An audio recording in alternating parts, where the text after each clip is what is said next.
Welcome to the Redhead Reveal podcast. I am Jen Pinkerton, your Redhead host, a psychotherapist, high-performance coach, writer, and speaker. As a connection expert, I help people reveal their connectedness within relationships, transforming from the root causes of beliefs and behaviors that hold them back from thriving in life. Let's talk about how you're thriving. Do you watch porn? Of course you do. You might know of Jenna Jameson, who is on the podcast today. I cannot wait for you all to hear all about the topics we have covered today. We've got sex tips, we've got mental health journeys, we've got sobriety, and more. Introducing Clean Habits, the only cleaning products with pre- and probiotics that keep your personal space scientifically clean for up to 5 full days. From bathroom and kitchen sprays to floor cleaners, drains, and laundry detergent too, you can keep bacteria at bay anywhere you play, from the kitchen counter to between the sheets. It's a clean so powerful and long-lasting, it will leave you plenty of time for more of life's pleasures. Visit cleanhabits.com and let's get clean in all the right ways. All right, I have to tell you all listening and watching, this is a really big treat for me because I have someone joining us today that I am just a big fan of, that I respect so much and I love. I have to say, welcome, Jenna Jameson. This is amazing. Thanks for having me. So excited about this. You know, I have watched you for a long time, your journey and all these different facets of your life and things you've done. And I think a lot of people, of course, your fan club is so big, but I think a lot of people maybe don't know all these other things that you have done. I mean, you have really run the gamut from being this amazingly successful businesswoman who has taken being in the entertainment industry, the adult entertainment industry, and shifted into something so much bigger that was researching and learning. It's like, wow. And I read your book and I loved your book. I think it was Make Love Like a Porn Star. Loved that. I've seen you in so many different movies and so many different appearances, and watching your journey on your socials has been really amazing because in the past few years, especially, I've seen all these changes you've gone through, you know, with your health and your lifestyle and what you've been doing. And I'm just so excited for you to share all these sorts of things with our viewers. Well, I am ready. Shoot. So the world's most successful adult star of all time, I think, is the tagline that I got. I mean, that's a pretty big one there. It still shocks me to this day that I am known as the world's biggest porn star. It's not what I was looking to do. I just saw an opportunity. The adult industry, when I first got in, was primarily ran by men. And that didn't really equate for me. Like, it didn't make a lot of sense. The industry is built around women. And I am a big proponent of owning your sexuality and not letting anybody tell you what to do. So, you know, I started stripping when I was really young. So I was very comfortable with my sexuality. And I saw an opening in the industry. And I was like, listen, if I'm going to do this, I am going to take over. And I want to run my own company. I want to make what I want to make when it comes to movies and funds. So I really kind of laid the groundwork for women taking back their sexuality. Well, and there's so much empowerment. It's like that empowerment in that. You took an industry that I think some people might view as thinking there was not a lot of empowerment for women, especially back then when you were first starting. And now I think that you paved the way for a lot of women to look at it differently about how they can run their own business within that. Correct. And that was my goal. I didn't get into the adult industry thinking, oh, I'm just going to get in, get out, make quick money, and, you know, go do something else and change my persona. I looked at it like a career. I knew that I would be able to parlay it into mainstream. People didn't believe me in the beginning. They're like, once you get into the adult industry, it's like the Scarlet Letter. And I didn't see it that way. I knew exactly what I was going to do, and I made it happen, you know, and it still kind of shocks me that I did it at such a young age. And I don't know, I just got it. I understood what it was going to take to be successful. and I just implemented it. How old were you when you first got into the industry? Well, my very first movie was, I'm pretty sure, within a week of me turning 18. Wow. So like it was my goal. Like Hmm. I knew that there, I mean, everybody watches porn. Absolutely. And I was like, this is an opportunity for me to allow women to lock in and understand that you can be powerful and also, do what you want to do and still be sexual. Just because I'm a sexual being doesn't mean that I'm a slut. Absolutely. And, So and, and louder for people who aren't hearing that, because that's a great soundbite. I mean, to be able to express your sexuality and to be a sexual person has nothing to do with anything like that. And so often women are labeled exactly as that, slut, whore, etc. And I absolutely. think, especially from my line of work and what I do and being a psychotherapist and being a sex therapist, is I really want people to embrace that having great sex is a wonderful part of life. And there shouldn't be any of this negative connotation that's so often attached to it, especially for women. Absolutely. And, I'd like to say this, when I started doing adult and, going on Howard Stern and talking about things that were very, whoa. Um, those kind of things that I did have led to things like the Amber Rose Slut Walk, which is so empowering for so many women out there. And it's so different now than Mhm. when I was in the industry. Like I remember going on Bill O'Reilly and him trying to roast me. And, I actually I was, remember that. I and remember I shut that him video. down. Hmm. People do not expect me to have the intelligence level that I do. And that's probably one of my favorite things in the world is shocking people. Hmm. So like when I was on Oprah or when I was on Bill O'Reilly or when I debated at Oxford and won, people, they just don't take girls like me seriously. And I've used that to my advantage. Absolutely. You're out there proving them wrong. I do remember the Bill O'Reilly, and I remember there was some sort of response that you had about saying he asked me for pictures later, but I'm sure they were for personal reasons or something. And it was great. Exactly. Great. Listen, men always trip up. He's like, I don't approve of what you do, and you're sending a bad message to young girls, and then proceeds to 5 minutes after the interview ask me for a box of free movies. I was just like, this Well, guy. But if you really watch the interview, I kept my cool and really shut him down on so many levels. And to this day, I have women come to me and say, listen, whenever I'm feeling a bit off when it comes to my sexuality, I go back and watch that mhm. interview. So I love that. I think that's an amazing thing. And you have really shown that someone can be in the adult industry and parlay that and pivot into so many other things. And I know you had your Club Jenna empire that you had. And am I Mhm. right? I think you sold it to Playboy. Is that correct? I mean, it I was did. I a did. huge empire that you created. And I'm not sure if a lot of people listening today know that. Well, and let me kind of expound on that. The reason why I started Club Jenna, at the time, I was a very successful contract star with Vivid Video, and I saw the opportunity to be kind of a female president and hire on women and give them royalties on their movies, help help them, like, make money Mhm. and make a fortune, because the industry can be a little bit toxic. So that was my goal. So I hired a bunch of beautiful women that were well spoken and capable. And once I felt like I had really done my job there, I got approached by Playboy, Hugh Hefner, and he was like, listen, we have this successful channel, the Playboy channel. We would love to buy your company. And at the time, I had just gotten married.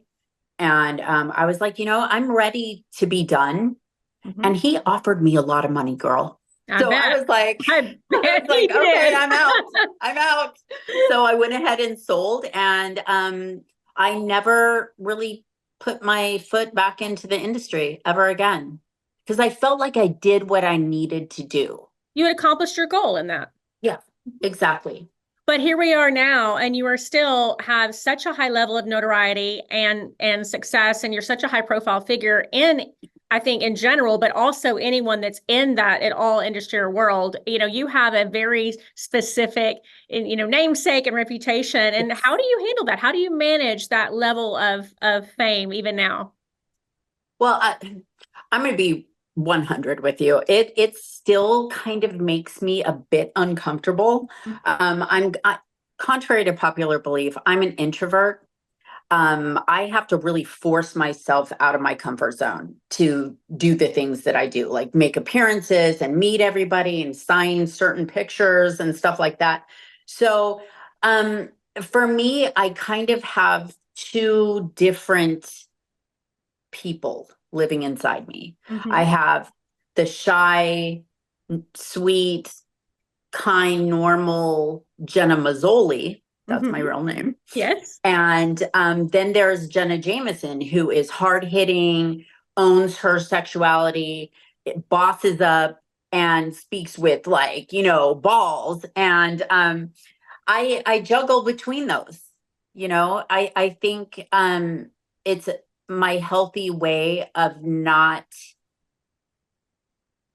you know, when I really think about it in my brain, I connect more to my shy normal girl because I was always like hiding behind my dad's leg when I was little, up Mm-hmm. until, I was a early teen. I was just so shy. And I forced myself out of that shyness by becoming a stripper, by modeling, by getting into the adult industry. So it's not second nature for me to be Jenna Jameson.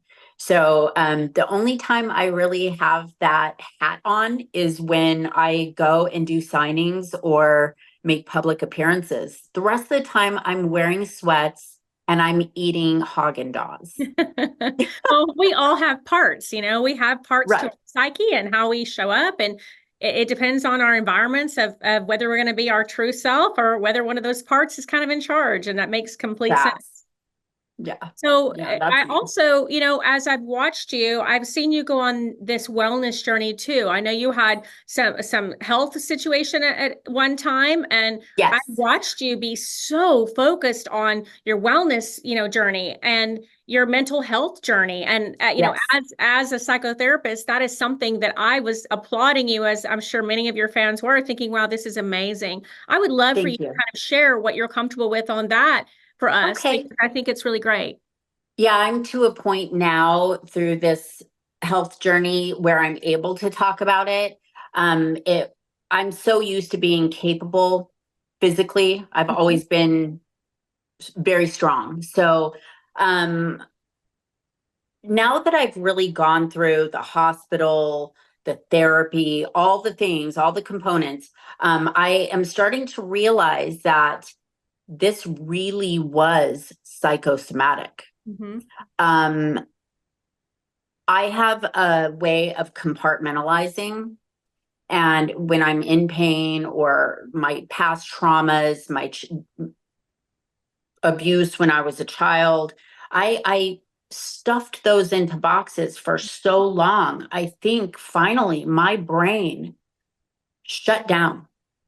It just said enough and it couldn't do it. And one day I just started collapsing.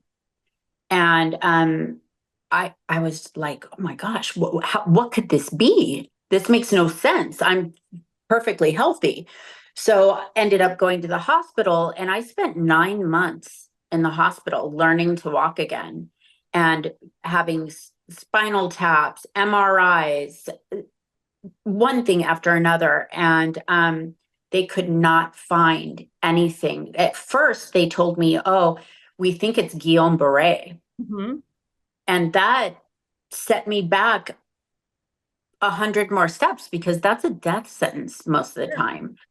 So After they ended up doing another spinal tap, they said, okay, we don't think it's Guillain-Barré. We think that this might be something mental. So I left the hospital against their will. They didn't want me to. Yes. And I started therapy, and I started holistic wellness. Like I started hyperbaric chambers and NAD treatments Mhm. and vitamin infusions and going to therapy.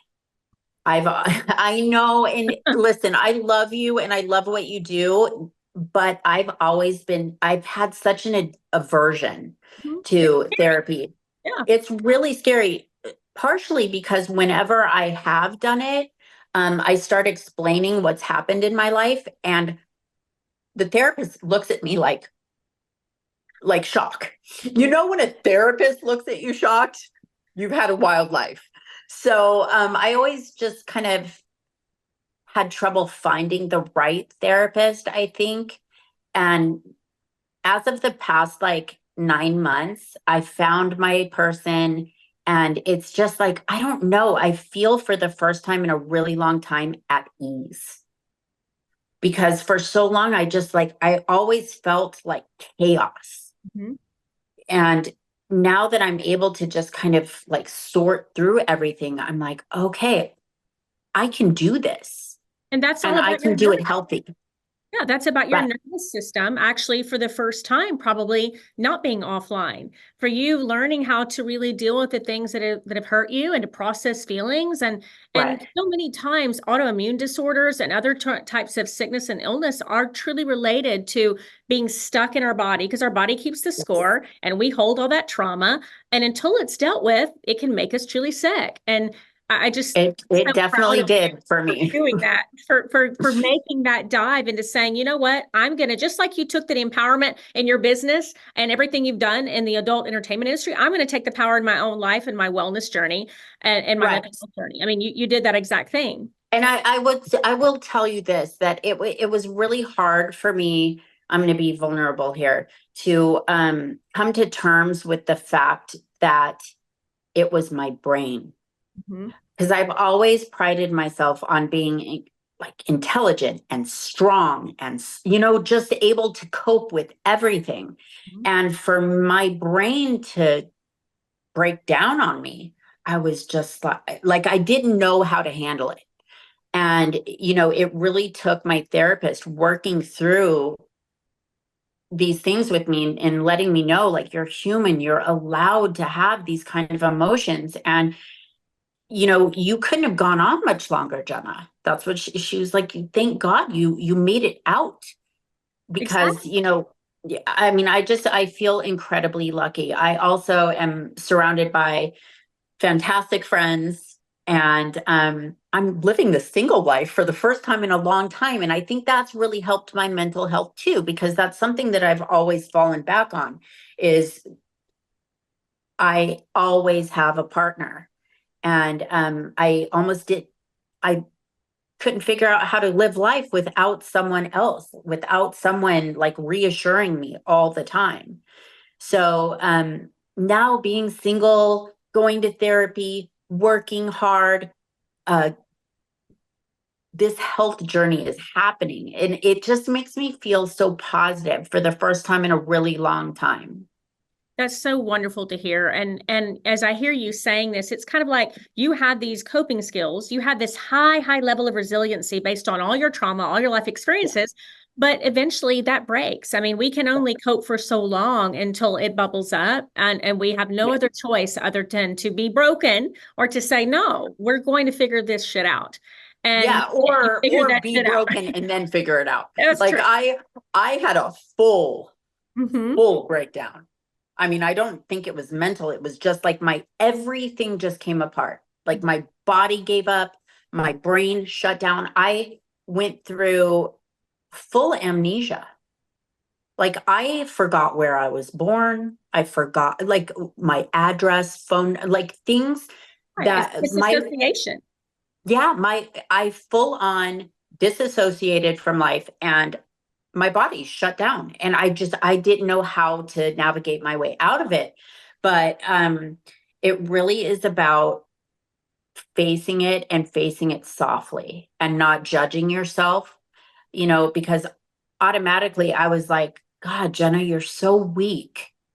That was my first reaction. Mhm. And I talked to my therapist about it, and she was like, Jenna, this is strength that you're able to like be witness to your life and try to fix it. Yes, it's your So, lived truth. And to be able to say, I'm going to dive into my lived truth. I'm going to make sure I understand it, understand myself, understand what it did to me, and to recognize I'm not what happened to me. I'm going to be what I'm going to become from of that. And right. going through therapy gets you on the other side. Yeah. And it helps you not continue those patterns, because every once in a while I'll feel myself circling back like, Mhm. Jenna, do not DM that man. Do you know what I mean? It's like, I just want to be like single and like really focus on friends for the first time in a really long time. I don't know, my heart feels happy. And that's so evident. I feel like it comes through not only in this interview, but it comes through in what I've seen you post lately. It comes through in your kind of zest for life that I see you have right now. And I'm really Thank happy you. that you're at that place. Well, it's not only for like everybody's thought process on me. Like I feel like I'm truly getting better, and I have a lot of goals. I have a lot of things that I'm working through, reconnecting with past relationships, and my whole life kind of fell apart when my health fell apart. So I'm just doing my best to be accountable and work my way back. So, Well, I have no doubt that you will continue doing that. I want to pivot a bit and talk about sobriety too, because that was yes, something that you've been very open about. I would love to kind of hear your thoughts about, choosing sobriety. How'd you make that decision? Where you are with that? Whatever you're willing to share. of And course. Well, in AA and NA, it's one of the main phrases is you're only as sick as your secrets. Mhm. And I try to be as vocal and open as possible with everybody, because a lot of people struggle and they just hide it. And there is no way you can get better until you are accountable for these things. And so I fell off the wagon after my life fell apart. And I was incredibly disappointed in myself, because at the time, I think I had like 10 years of sobriety. Mhm. And I fell off the wagon, and I was just like so disappointed, like I said. And I just got to the point where I was like, I have to be sober in order to be the best version of myself. And not I don't owe it to everybody out there, but I owe it to myself, and I owe it to my children. So I've been sober, and I'm the best when I'm sober. Like, I look at alcohol like escapism. Mhm. Well, it is. I That's what it's actually been. Yeah, A numbing I agent. get, Mhm. when you're sad, it's like, let me just, numb myself. Right. And it's not good. It's not conducive to health, especially with what I've been going through. The last thing I need is to be, you know, drunk, and I'm just back on my feet. So Right. I don't want to be like stumbling down the road. Well, and it So, aligns with what you're doing because now you're nurturing yourself instead of numbing yourself. exactly. And it's so important to feel all those feelings, whether they be joy or whether they be like absolute despair. Mhm. I have to learn how to work my way through these things naturally and health in a healthy way. So I'm just really glad that I have a really good support system. I have great friends, and I'm going to meetings Mhm. 3 times a week. Meetings can be scary in the beginning for a newly sober person. But I want everybody who thinks that they may want to go to a meeting, go. Just go to one, and you'll see the love and acceptance that happens at these meetings. You don't have to get up and speak if you don't want to, but listening to other people's testimony really has helped give me strength and make me feel less alone in my journey. So I recommend. Support. Yeah, there's a lot of support in that. And that's wonderful that you're doing that. And it's courageous. I think anytime we address something that holds us back, that is an act of courage that we're willing to put ourselves out there and do that. And that's what you're doing. Thank you. And I felt like it was my duty to be open with my followers and my audience that, I'm human. I fell off the wagon. I don't feel shame about it because this kind of thing happens. I'm just proud of myself for recognizing and taking the steps to get better. So. Absolutely. You've also talked a little bit about menopause and wellness along that. I would love to hear your kind of thoughts about regarding that. Like, what have been your strategies to address that? Because you've been pretty open about that. Yeah, absolutely. Listen, I'm pretty much open with everything. My agent sometimes is like, Jenna, are you sure you want to talk about that? But I mean, I'm 50 years old. I grew up without a mother. So, I had a dad who was a cop who didn't really know anything about women's issues. So I've kind of been navigating that my whole life on my own.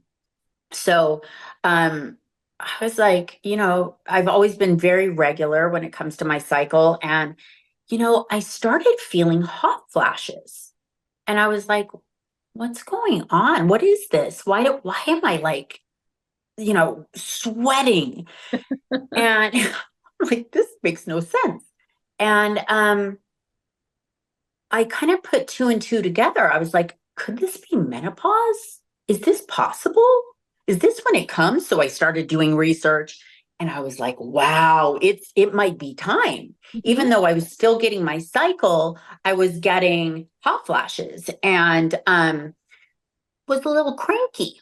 So, so I was like, I talked to my good friend, Corey, who is with Desert Moon Wellness. And he was like, listen, if it is menopause, then there are natural ways to combat those hot flashes. And so he took me to a holistic store and I got like bioidentical progesterone cream, which really has helped me be nice. And then a little bit of bioidentical estrogen.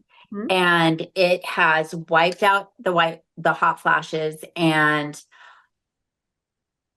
I mean, I feel pretty good, like I feel pretty good. And, I mean, I don't know if you or your audience know all the ins and outs of menopause, but when you're in perimenopause, which is what I think I'm in, you get like random periods. It's like you'll go 3 months without one and you're like, oh, I'm in the clear. And then boom, one hits you, and it's like, wait, what? So much is fun happening? Yeah. So that's where I'm at. I'm still kind of in the peri phase and my creams are helping me. That's great. That's wonderful. Yeah. So what is next for you? I mean, as a businesswoman, as a writer, as an adult entertainer, all these different things you've done, what is next for you? What do you see kind of in the works? Where's this path going to go? Okay, so two main things are on my roster. I am right now working on my next book, my follow-up to How to Make Love Like a Porn Star. And wow, it's a lot. Because when I write a book, I put my heart and soul into it. So, but it's kind of cathartic for me. It feels therapeutic. So I'm working on that diligently. And I'm also in talks about making a movie on my first book, How to Make Love Like a Porn Star. Oh, So, yay. That's exciting. Yeah, I'm really excited about it. Well, when that book comes out, you're going to have to come back on the podcast to talk about the book so that everyone will know about it and we can get some sales going for that with all my viewers. I would love that. And there'll be some hot tea in there, girl. Of course. And I cannot wait for the tea. I am here for it. all about that. As I'm thinking about these things we've talked about, I just feel like that there's a lot of in this journey you've had these ups and downs, and I see all that level of resiliency that we've talked about, but I see this interesting kind of attitude from you now that I feel like is different from before that I've watched you. You're just so open now, and you're so kind of like excited about life in a different way. And I think that that is very inspiring to people. And Thank you. if for people who my viewers and listeners, I feel like people that are my generation, because I'm 52, so Oh I'm God, very you look aware. beautiful. Thank Jeez, you. girl. I know you, but then, some of my own daughters who are younger don't, because they're 21 and 18, 19. But as I see this, and so many people are looking at the adult entertainment industry now in a different way with OnlyFans and other things. And I have a lot of guests and people that are in that space as well. And I see Mhm. it's such a different thing. I wonder kind of what your thoughts are now, looking at how you look at life today and knowing how the industry's changed so much and what it is now, kind of what your thoughts are, what you would tell to people that are in it now when it's so very different.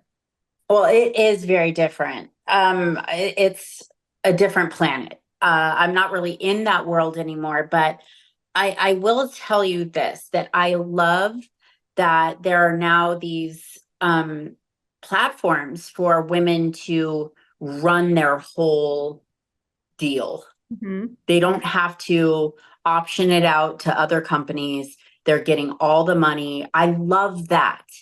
And I support women who I support them doing what they want to do. Right. I think it's beautiful. It's do what you need to do, girl. Do you know Exactly. what I mean? Yes. I support it. And listen, if I could, most of the girls in Hollywood, like big stars, do more on the casting couch than some of these girls on OnlyFans. So, and You I are the support first that person too. that told me that. But I do feel like that it is so different now because you have so much ability and sense of agency and autonomy to do your own thing in any Mhm. aspect of business in general. That's where we are. But I think someone like you gives a very unique perspective because you've gone through all of this and you're at a different place. And because I deal with a lot of people, I work with a lot of people that are in the sex industry as well. It's Mhm. interesting to learn about how it's all changed and what that looks like. And I'm such a big proponent of just people owning their sexuality, in whatever that Right. looks like or be. And we're in a world today where there's so many labels. We're in a world today where there's so many things and people take so offense to so many things. And I have a hope where people could just be so truly authentic to whoever they Yes. are and whatever they are and be able to embrace life in whatever way they want to. And I love that. you That's know, so, so important. and Yeah. you And if you want, for me, from my perspective, my advice to girls or women that are doing this new work with OnlyFans and all these different platforms is save your money, Mhm. invest your money, buy property, and make sure that you understand that you only have a very small window. Mhm. It's like you have the golden age where you're like between 25 and 35. So that's a 10-year window. Stack that cash, build your bank account, get assets, and get out. Mhm. I like that. So, what do you think, as all the things we've talked about you've done, is one of the most specific like accomplishments that you look back saying, yeah, I did that. I cannot believe I did that, but I am so damn proud of that. What is something that you want to tell us that you are just, Wow. of I all mean, those? I've had so many major wins, hosting my own show on the E channel when I was very young was fantastic. It built my confidence when it came to interviewing and hosting. I partied with the Royals. I mean, I've done like things you would not believe. I It's all going to be in that debating book. It's going to be in that book. I can't girl. wait. I think one of my favorite things I ever did was when I was offered to debate at Oxford. Mhm. And I remember thinking, they are underestimating me. They have no idea the animal they're dealing with. Mhm. So they came to me and they were like, Jenna, we want you to debate the Oxford team on the right to view pornography. Mm-hmm. And listen, they're very highbrow people. And I showed up there and I won that debate. I think it was something like 187-3. Wow. It was, Go back and check this debate out because I'm not familiar with it's it. really good. It's really good. Listen, that's one thing I'm good at is arguing.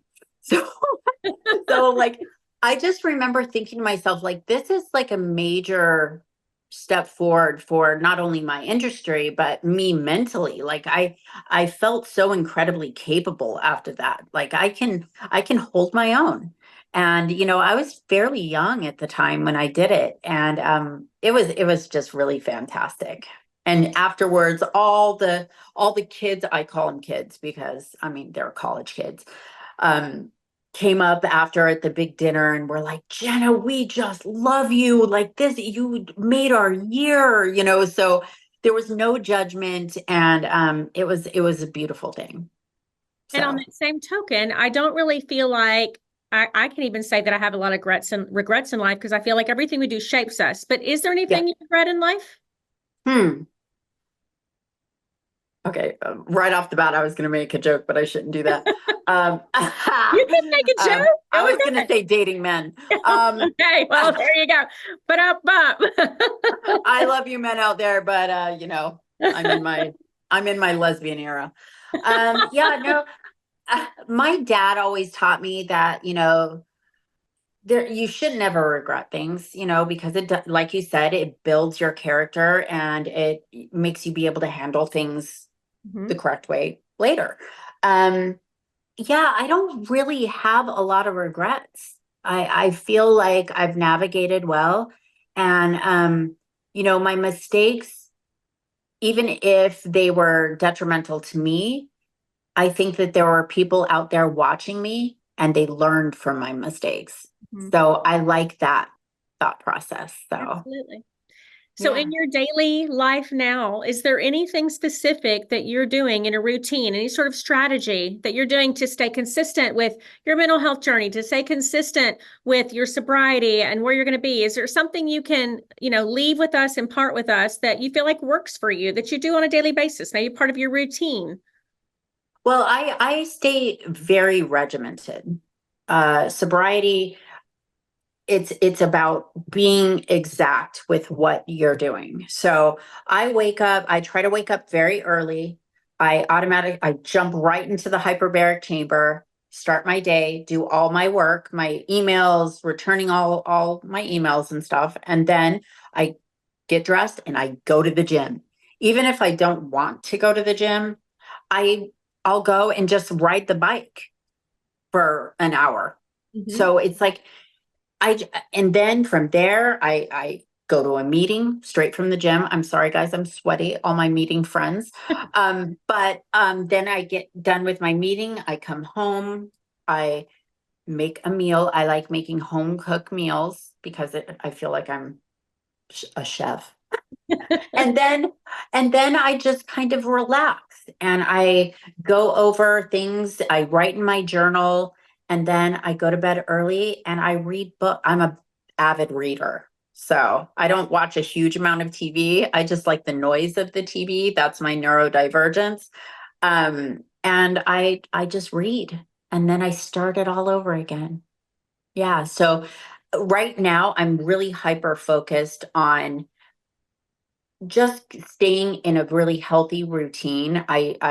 I'm not thinking about dating. I'm not thinking about doing anything other than benefiting me and my friends and my family. And that's it.